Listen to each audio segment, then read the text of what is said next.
I had a chance to work for the guy who came up with the I Heart New York logo.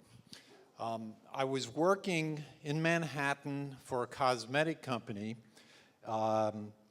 designing in-store merchandising systems, makeup displays.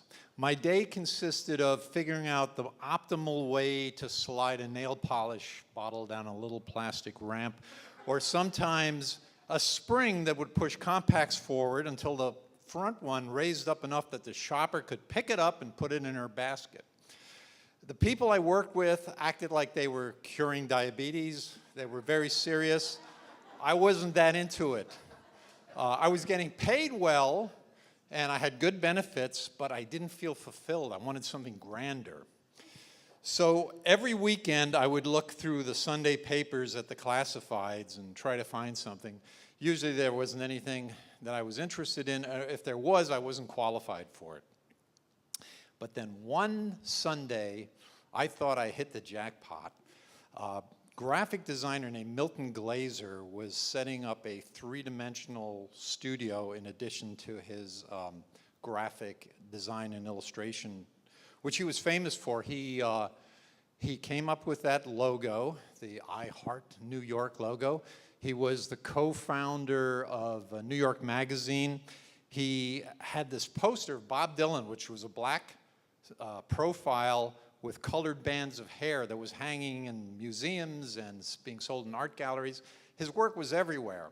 And all these creative people who worked for Glaser ended up, many of them, starting their own successful businesses. So I really wanted this job.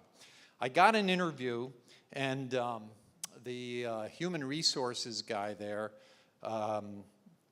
he looked at my portfolio. You know, he was looking for, basically we're producing now, when he went to 3D, we're looking at objects and environments rather than two-dimensional stuff. So this was a new area for him. My portfolio looked pretty good, the resume looked okay, and then we got on the subject of salary. And he was going to pay me considerably less than I was making designing cosmetic displays. So I talked to him a little bit about it, and when I pointed it out, he said, "Yeah, but you'll be working for Milton Glaser." And I said, "Yeah, but I got to pay my rent and eat." And there was no negotiating. He basically had a salary, and that was it. So I had to decline, and I had to walk away from what I thought was going to be my big career opportunity. Back at my old job, I think at that point I was probably coming up with the best way to gravity feed an eyelash compactor, so I don't know what it was. And there was a trade magazine there, and I find out that the big job that Glaser had that he needed to launch this company with was there was a one of the top toy store chains in America was looking to build their Manhattan flagship store. A nice meaty job. I would have loved to have worked on that. And here it was in this trade magazine. That flagship store had opened up.